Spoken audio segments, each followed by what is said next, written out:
പ്രോത്സാഹിപ്പിക്കണം. കാളിയുടെ കായുണ്ട്, കാളിക്കായുണ്ട്, പഴുത്തതുണ്ട്.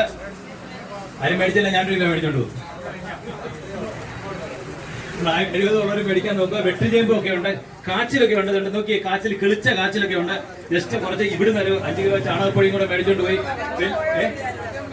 വെട്ടുചേമ്പിന്റെ തടയുണ്ട്. കാച്ചിൽ കിളിച്ച് നിൽക്കുന്നതാണ്. ആ ചെറിയൊരു കാച്ചില് എത്ര വേണേലും മേടിക്കുക. എന്നിട്ട് ചാണകപ്പൊടിയോട് മേടിച്ചോളം ഒരു കുഴി കുഴിച്ചാണ് മണ്ണിനകത്തോട്ട് ചാണകപ്പൊടി അങ്ങോട്ട് ഇടുക. എന്നിട്ട് ആ കാച്ചിലൂടെ ഇട്ടിട്ട് എവിടോട്ടെങ്കിലും പടത്തി കയറ്റിയാൽ മതി.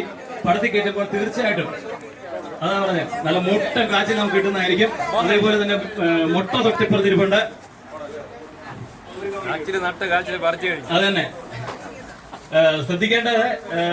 ഇവിടെ കോവയ്ക്ക ഇപ്പോഴും പോയിട്ടില്ല. 40 രൂപ മാത്രമേ ഉള്ളൂ കോവയ്ക്കയുടെ വില. ഞാൻ അത്ഭുതപ്പെടുകയാണ്. കോഴഞ്ചേരി പോലെ കോവയ്ക്ക ലഭിക്കുമ്പോൾ മേടിക്കാതിരിക്കുന്നത്.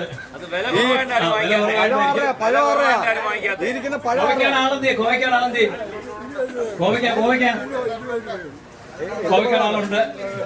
1 കിലോ കോവയ്ക്ക ഇപ്പൊ തന്നെ 1 കിലോ കോവയ്ക്ക പോന്നു. കണ്ണങ്കായ 20 രൂപ, കണ്ണങ്കായ വെറും 20 രൂപ മാത്രം. കണ്ണങ്കായ 20 രൂപ മാത്രം. ഡ്രാഗൺ ഫ്രൂട്ട് കണ്ണങ്കായ 20 രൂപ മാത്രം. Dragon fruit 230. അതിങ്ങോട്ട് മുമ്പോട്ട് കയറ്റി വെച്ചേ. Dragon fruit 230. ഇങ്ങോട്ട് കയറ്റി വെച്ചേ. മുട്ട ഇവിടെ വിൽക്കാനായിട്ട് ഇരിപ്പുണ്ട്. ഗേറ്റിന്റെ ഭാഗത്തായിട്ട് മുട്ട ഇരിപ്പുണ്ട്. ഇന്ന് തുടക്കമായതുകൊണ്ടാണ് ഒരു ചെറിയ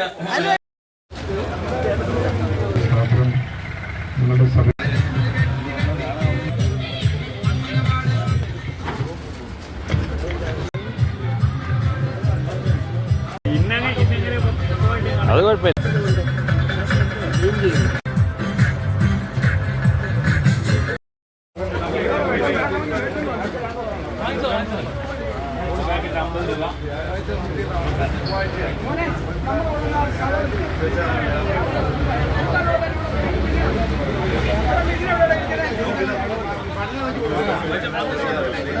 തീരുമാനം എടുക്കുമ്പോഴേ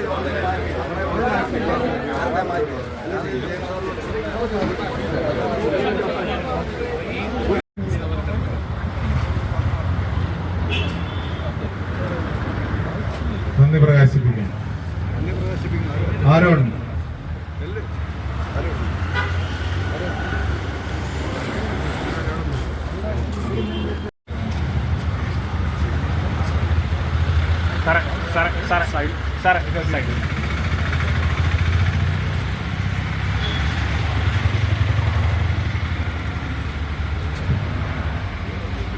നന്ദി പ്രകാശിപ്പിക്കാനായിട്ട് ഞങ്ങളുടെ വോളണ്ടിയറായിട്ട്